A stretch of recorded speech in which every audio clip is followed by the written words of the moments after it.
Baik, Assalamualaikum warahmatullahi wabarakatuh. Waalaikumsalam warahmatullahi wabarakatuh. Selamat pagi adik-adik mahasiswa sekalian. Di sini Ibu pengampu matkul biologi sel dan juga molekuler. Sebelumnya perkenalan dulu. Nama Ibu Aulia Ulidatul Mufidah dengan NIM 24030020407. Di sini Ibu tidak sendiri, Ibu dengan rekan Ibu yang bernama Budina. Monggo Budina. Baik, perkenalkan nama saya Dina Artika Sari dengan NIM 24030204069. Oke, kita langsung saja masuk ke materinya ya. Akan Ibu share screen. Oke, baik. Jadi kita masuk ke materinya ya. Di sini ada struktur dan juga fungsi endomembran. Nah, di sini ini terbagi menjadi 6 materi, yaitu ada nukleus, ada retikulum endoplasma, ada badan Golgi, ada vesikel, ada lisosom, dan juga ada vakuola. Next, bisa kita lihat di sini ada indikator dan juga ada bahan kajian, yaitu ke-6 materi tadi. Dan kita memasuki pertemuan keempat ya. Lalu next kita ke sistem endomembran. Jadi sistem endomembran adalah himpunan membran yang membentuk unit fungsional dan perkembangan tunggal, baik yang terhubung bersama-sama secara langsung atau bertukar materi melalui transportasi vesikel. Kedua ada sistem endomembran organel. Nah, pada sistem endomembran dinamik membentuk suatu jejaring yang terintegrasi berbagai organel dalam sistem endomembran yang saling terkait baik secara struktural maupun secara fungsional. Nah, sistem endomembran ini punya berbagai fungsi termasuk sintesis dan juga modifikasi protein serta transport protein ke membran dan juga organel atau keluar sel, sintesis lipid dan juga penetralan beberapa jenis racun. Baik, di slide ini kita bisa lihat ada prokaryotik sel yaitu dari bakteria. Sudah terlihat jelas bahwa di sini ada sitoplasma, ada ribosom, nukleoid, plasma, dan juga ini ada kapsulnya ya, bisa dilihat sendiri. Terus lanjut ke gambar eukaryotik plant atau eukaryotik tanaman, sel eukaryotik tanaman. Di sini bisa kita lihat sendiri. Ini cuma bagian-bagiannya aja, ada mitokondria, ada apparatus Golgi, ada endoplasmic reticulum atau reticulum endoplasma kasar, ada kloroplas dan juga ada nukleus. Nah, di sini ada tabel perbedaan sel hewan dengan sel tumbuhan. Pasti kalian sudah mengetahui ya untuk perbedaan-perbedaannya. Di sini kalau sel hewan itu jelas dia tidak memiliki dinding sel, lalu vakuolanya berukuran sangat kecil atau biasanya tidak memiliki, lalu dia tidak memiliki plastida dan dia memiliki sentriol. Kalau tumbuhan kebalikannya dari sel hewan. Oke, lanjut. Kita masuk ke nukleus. Jadi nukleus mengandung sebagian besar gen yang mengontrol sel eukaryotik. Nah, selubung nukleus ini melingkupi nukleus yang memisahkan isinya dari sitoplasma. Lalu selubung nukleus merupakan membran ganda. Jadi kedua membran ini masing-masing merupakan bilir lipid dengan protein yang terkait dipisahkan oleh ruangan sekitar 20-40 neurometer. Nah, selubung ini dilubangi oleh beberapa pori yang berdiameter sekitar 100 neurometer. Nah, pada bibir setiap pori, membran dalam dan membran luar itu menyatu. Oke, di sini kita bisa lihat nukleus. Tadi udah ada gambarnya ya, ini kita lanjut saja.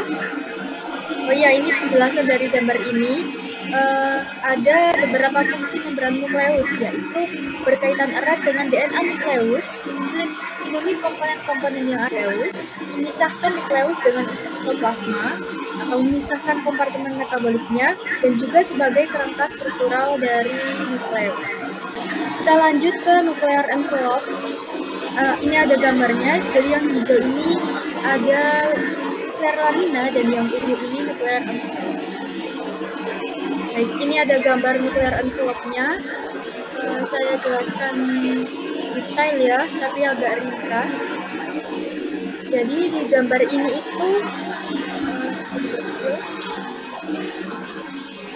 ini itu diagram struktur inti sel nukleus beserta hubungan dekatnya dengan retikulum endoplasma kasar. Jadi di sini ada nuclear envelope atau selubung inti. Nah, ini itu berlanjut dengan retikulum endoplasma kasar dan juga dia mengandung ribosom. Berhubungan langsung dengan lamina nukleus di bagian dalamnya yang menopang struktur inti dan juga mengatur interaksi kromatin. Yang kedua ada nuclear pore, ini yang bentuknya seperti bunga. Jadi dia adalah pori-pori inti yang memungkinkan pertukaran molekul antara inti dan juga sitoplasma seperti mRNA, protein, dan juga enzim. Lalu ada kromatin, di sini yang warna biru ini namanya kromatin, gabungan antara DNA dan protein histone. Nah, ini terdapat dua bentuk, yaitu eukromatin yang longgar dan aktif. Yang kedua ada heterokromatin, yaitu padat dan tidak aktif. Yang keempat ada nukleolus, ini yang bentuknya ungu kecil ini. Nah, bagian gelap di dalam ini bertanggung jawab untuk sintesis rRNA ribosomal dan perakitan selulit ribosom. Lalu yang terakhir ada rogue endoplasmic reticulum yang berbentuk seperti kukis ungu ini. Dia terhubung dengan membran inti luar dan disebut kasar karena permukaannya ditempeli oleh ribosom. Jadi dia ditempeli oleh kecil-kecil ini namanya ribosom. Jadi dia disebut kasar. Kita lanjut ke nuklear membran. Jadi di nuklear membran ini menampilkan bagian-bagian dalam gambar ya, seperti ada outer membran seperti ini, ada juga inner membran. Jadi inner membrannya ini menghadap ke dalam inti sel dan terhubung dengan nuklear lamina, yaitu jaringan protein yang memberi bentuk dan juga dukungan struktural pada inti. Kita lanjut ke gambar selanjutnya, ini gambar terakhir. Jadi di gambar ini menunjukkan fungsi dari nuklear lamina, yaitu suatu jaringan protein yang terletak di bagian dalam membran inti sel. Nah, nuklear lamina ini memainkan peran penting dalam menjaga struktur inti dan mengatur aktivitas gen. Jadi ini yang A ada chromatin interaction atau nuklear lamina yang berinteraksi dengan kromatin, bisa kita lihat ini kromatin. Nah, interaksi ini membantu dalam pengaturan posisi kromatin di dalam inti dan juga memengaruhi ekspresi gen. Nah, kromatin yang berinteraksi dengan lamina ini biasanya merupakan heterokromatin, jadi bersifat tidak aktif secara transkripsi. Lalu yang B ada sequestration. Nah, ini berfungsi untuk menyimpan atau menahan faktor transkripsi ya, sequestration ini. Jadi faktor-faktor ini disimpan di dekat lamina dan tidak bebas bergerak, sehingga mengontrol waktu dan juga tempat untuk diekspresikan. Yang ketiga ada cytoskeleton connection, yang C. Jadi lamina nukleus ini terhubung dengan cytoskeleton di sitoplasma melalui kompleks protein tertentu. Koneksi ini memberikan dukungan mekanis dan membantu mempertahankan bentuk inti serta memungkinkan komunikasi struktural antara bagian luar dan juga dalam sel. Yang keempat atau yang terakhir di sini ada signaling. Nah, jadi nuklear lamina ini terlibat dalam proses pensinyalan seluler. Misalnya, protein persinyalan bisa berinteraksi dengan lamina atau melewati pori-pori inti. Jadi kemudian dapat memengaruhi aktivitas genetik atau respons sel terhadap lingkungan. Baik, jadi untuk slide yang selanjutnya akan dijelaskan oleh rekan Ibu, yaitu Bu Dina. Silahkan Ibu Dina. Baik, ini selanjutnya yaitu fungsi nuklear lamina. Yang dibagi menjadi 5. Yang pertama yaitu mengatur organisasi genom dan struktur kromatin melalui interaksi langsung dengan kromatin. Yang kedua, lamina mengatur ekspresi gen dengan meletakkan faktor transkripsi pada seluruh inti yang membatasi ketersediaannya nukleoplasma. Yang C, memediasi hubungan struktural antara nukleus dan sitoplasma. Protein yang berinteraksi pada gilirannya mengikat elemen sitoskeletal. Yang D, menyediakan platform untuk perakitan kompleks protein yang terlibat dalam jalur transduksi sinyal P-fosfat. Selanjutnya next. Yang memberikan stabilitas mekanis pada membran inti bagian dalam yang terlibat dalam penentuan posisi inti, struktur kromatin organisasi prokompleks nuklir, pemecah selubung inti, dan pemasangan kembali selama mitosis replikasi DNA, respon kerusakan DNA, perkembangan siklus sel, diferensiasi sel, polarisasi sel selama sel migrasi, dan kontrol transkripsi. Nukleus merupakan tempat komponen ribosom disintesis dan ditrakit. Komponen-komponen ini kemudian dilewatkan melalui polinukleus ke sitoplasma. Kemudian semuanya bergabung untuk membentuk ribosom. Selanjutnya. Next. Bu Aulia bisa di next.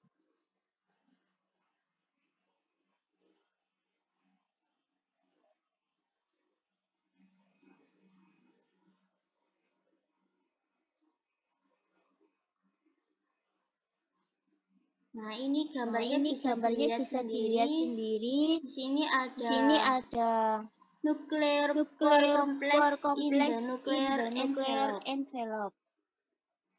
Selanjutnya, Mbak. Bu Aul. Nah, bagian pori nukleus dibagi menjadi tiga. Yang pertama angulus, mengelilingi bagian dalam pori, memanjang struktur seperti jeruji ke arah tengah. Yang kedua kolumnar and luminal, subunit dengan dibantu oleh protein transmembran. Seluruh kompleks pori ke dalam selubung inti. Yang ketiga fibril sitosa, memanjang dari kedua sisi kompleks dan berkumpul menjadi konfigurasi seperti keranjang di sisi inti kompleks. Selanjutnya, pori nukleus, kompleks protein yang berdiameter luas sekitar 120 nanometer, ukuran ribosom 30 kali, diameter saluran 25 nanometer. Yang ketiga mengatur perjalanan molekul antara inti dan sitoplasma, impor dan ekspor. Yang keempat molekul yang diizinkan masuk ke inti menghambat keluarnya DNA atau RNA. Yang kelima molekul yang diizinkan meninggalkan subunit ribosom. Yang keenam pasif, molekul polar kecil, ion kurang dari 40 sampai 60 kDa. Yang ketujuh transfer aktif, selektif atau terbulasi. Makromolekul yang lebih besar, protein dan RNA. Next, selanjutnya.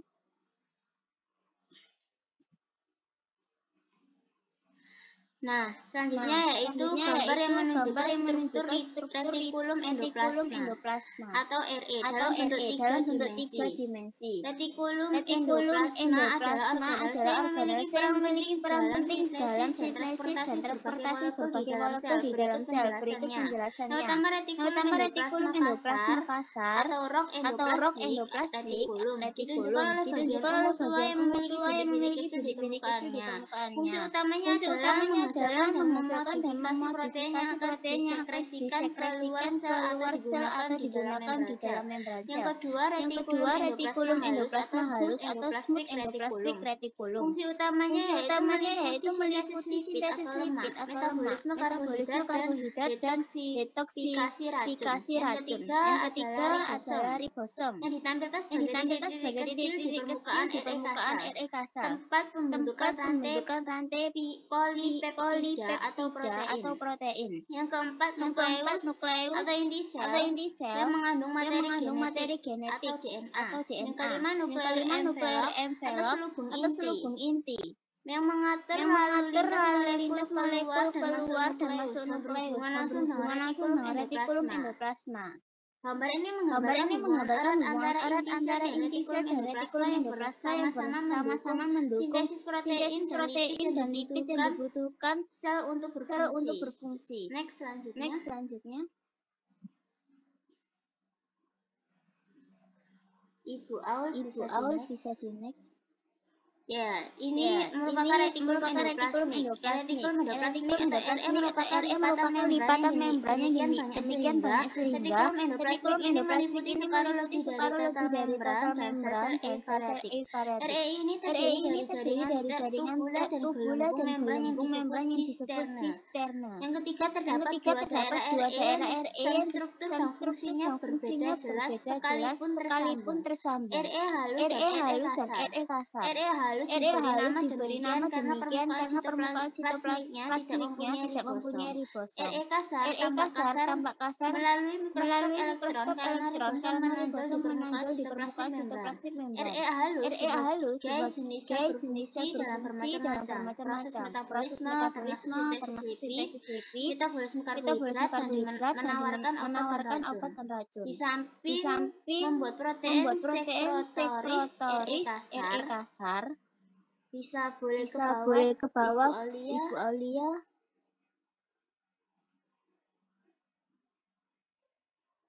Scroll ke bawah Ibu. RE kas. Oke. Selanjutnya yaitu gambar ini adalah kompilasi ilustri dan mikrograf yang berkaitan dengan retikulum endoplasma dan sistem membran sel, khususnya dalam konteks sel otot. Yang pertama ini ada atas kiri ini adalah retikulum endoplasma. Retikulum endoplasma kasar atau raw. Ditandai dengan kehadiran ribosom di permukaannya. Fungsi utamanya adalah sintesis protein. Retikulum endoplasma halus atau smooth tidak memiliki ribosom, berperan dalam sintesis lipid, metabolisme karbohidrat, dan detoksifikasi racun. Yang ketiga, nuklear envelope and pore, menunjukkan bahwa RE berhubungan langsung dengan membran inti. Yang selanjutnya yang keempat, cisternal space merupakan ruang dan struktur berlapis dari RE yang menyimpan dan memproses molekul. Selanjutnya gambar yang sebelah atas kanan itu merupakan struktur membran menunjukkan lapisan lipid bilayer dari membran plasma dan RE. Komponen utamanya yaitu lipid atau fosfolipid bilayer, yang kedua kolesterol atau membran, dan yang ketiga protein membran transportasinya. Gambar yang di bawah sebelah kiri ini merupakan mikrograf retikulum endoplasma. Gambar mikroskop dari RE kasar kiri dan RE halus kanan dalam sel. Kecil memperjelas seperti saluran pada RE. Yang gambar di bawah kanan ini merupakan struktur otot. Gambar yang ini berbentuk silinder mewakili bagian dari serat otot. Komponennya yaitu sel membran, sarkolema, yaitu membran luar sel otot, tubulet, transverse tubulet, yaitu saluran yang membantu menyebarkan impuls ke seluruh otot, ke serat otot. Yang ketiga, myofibril, yaitu struktur kontraktil utama otot. Yang keempat yaitu sarkoplasmik retikulum atau SR, yaitu bentuk khusus dari RE halus di sel otot berperan penting dalam menyimpan. Kesimpulan dari keempat gambar ini yaitu secara keseluruhan menunjukkan hubungan antara seluler fungsi retikulum endoplasma serta bagaimana sistem ini dimodifikasi pada sel otot menjadi sarkoplasmik retikulum untuk mendukung fungsi kontraksi. Next, Ibu Aulia.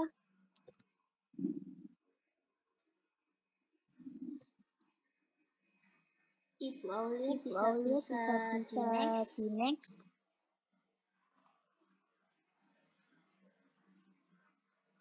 Selanjutnya yaitu ribosom penyusun protein sel. Selanjutnya aparatus Golgi. Ribosom penyusun protein sel Masya Allah. Ini selanjutnya itu aparatus Golgi. Golgi ini sebagai pusat manufaktur pengubahan atau pergudangan penyetiran dan pengiriman. Di sini produk RE dimodifikasi dan disimpan dan kemudian dikirim ke tujuan lainnya.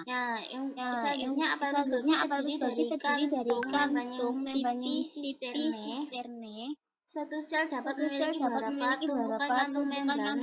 Setiap sistemnya dalam satu tumpukan memisahkan ruang internal dari sitosol. Vesikula yang berkontraksi di sekitar aparatus Golgi terlibat dalam transfer materi di antara Golgi dan struktur lainnya. Next, Ibu.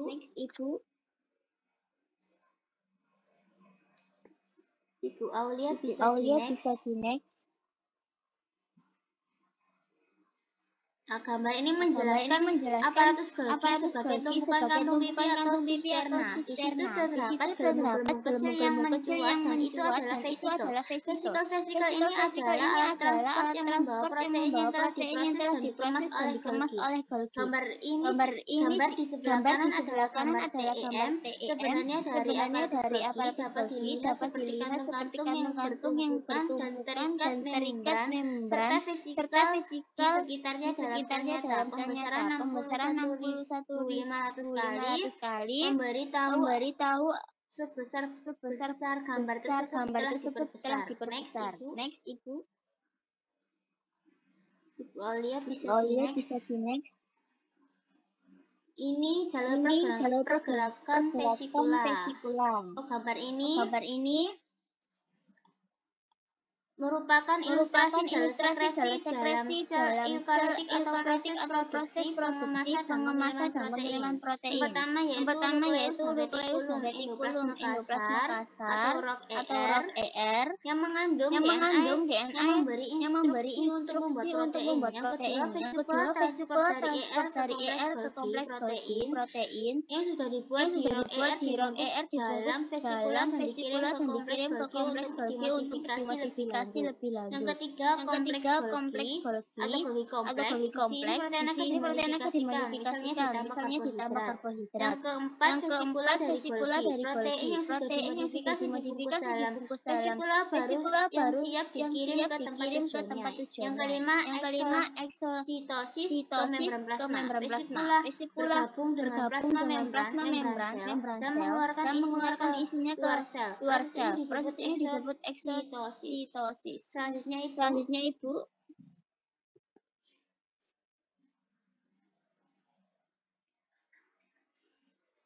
Ibu Aul bisa di next.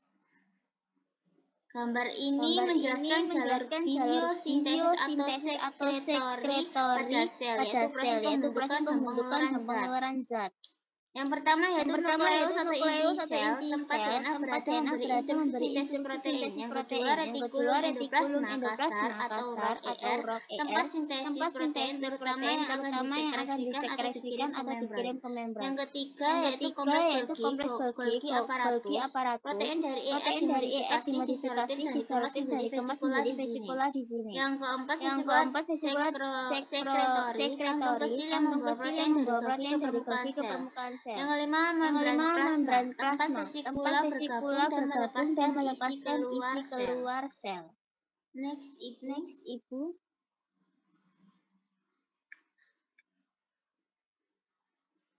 Nah, ini adalah fakula. Bisa dibaca sendiri. Terdapat 4 poin. Selanjutnya, Ibu. Nah, selanjutnya yaitu gambar dari mikroskop elektron dari sel tumbuhan. Ini menjadi 6 poin. Yang pertama, sentral fakula sentral. Yang kedua, kloroplas atau kloroplas. Yang ketiga, strains atau butiran pati. Yang keempat, mitokondria. Yang kelima, nukleus atau inti sel. Yang keenam, nukleus dari anak inti.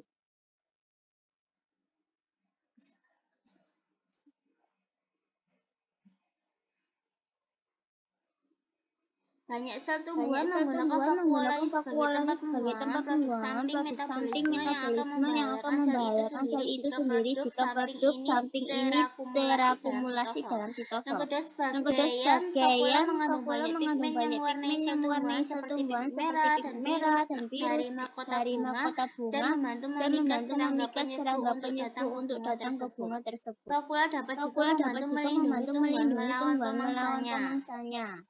karena mengandung senyawa yang beracun atau beraroma tak suka bagi hewan. Selanjutnya, ini ada lisosom. Pengertian lisosom dan lisosom dengan vesikel. Lisosom merupakan selanjutnya Ibu. Selanjutnya, gambar ini menjelaskan proses pembentukan lisosom dan aktivitasnya dalam mencerna partikel makanan di dalam sel. Ini dibagi menjadi 5 poin. Yang pertama, badan Golgi menghasilkan lisosom primer. Yang kedua, partikel makanan masuk ke dalam sel, yaitu partikel dari luar sel melalui proses endositosis. Yang ketiga, lisosom bergabung dengan endosom, yaitu akan berfungsi dengan endosom membentuk lisosom sekunder atau fagosom. Yang keempat, hasil pencernaan digunakan oleh sel atau molekul kecil hasil pencernaan akan berdifusi keluar dari lisosom ke dalam sitoplasma. Yang kelima, sisa yang tidak dicerna akan dibuang keluar sel. Fungsi utama lisosom dalam gambar ini untuk mencerna partikel asing atau makanan, yang kedua mendaur ulang komponen sel yang rusak, dan yang ketiga menjaga kebersihan sel dari zat-zat yang tidak diperlukan. Baik, terima kasih. Itu sudah selesai, Ibu. Nah, terima kasih. Baik, di sini mungkin ada pertanyaan atau yang dibingungkan, bisa ditanyakan. Silahkan.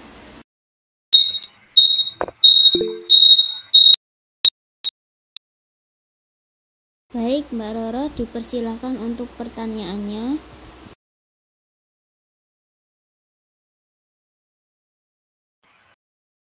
Terima kasih atas kesempatannya Ibu Aulia dan Ibu Dina. Perkenalkan, saya Roro Sofiani Dias dengan NIM akhir 070. Pertanyaan saya langsung saja. Sudah dijelaskan, nukleolamina kan mempunyai banyak sekali fungsi seperti yang dijelaskan dalam PPT. Namun, apa yang terjadi jika nuklear tersebut rusak atau mengalami mutasi? Terima kasih. Bagus sekali pertanyaannya. Mungkin di antara kalian ada yang bisa bantu jawab. Baik, Mbak Amanda, dipersilakan untuk menjawab pertanyaannya Mbak Roro. Izin menjawab pertanyaan dari Mbak Roro. Ada banyak hal yang terjadi jika nukleat lamina rusak atau bermutasi. Di sini saya menyebutkan 3. Yang pertama, gangguan struktur dan stabilitas nukleus. Nuklear lamina adalah kerangka di bagian dalam membran nukleus. Jika rusak, inti sel bisa berubah bentuk, misalnya menjadi bulat, dan kehilangan kestabilannya. Ini sering terjadi pada sel-sel dengan mutasi gen LMNA. Kedua, kacau dalam regulasi ekspresi gen. Lamina berperan dalam mengatur posisi gen-gen dalam inti. Mutasi bisa membuat gen-gen yang seharusnya diam menjadi aktif atau sebaliknya. Akibatnya, ekspresi gen jadi tidak terkendali. Dan yang ketiga, gagal dalam proses mitosis. Selama pembelahan sel, nuklear lamina harus dibongkar dan dibentuk kembali. Jika fungsinya terganggu, proses ini bisa gagal menyebabkan kesalahan pembelahan, aneuploidi, dan bahkan itu yang bisa saya jelaskan. Apakah dapat diterima, Mbak Roro? Baik, terima kasih Mbak Manda atas penjelasan. Oke, baik. Mungkin ada satu pertanyaan lagi atau yang dibingungkan, boleh ditanyakan.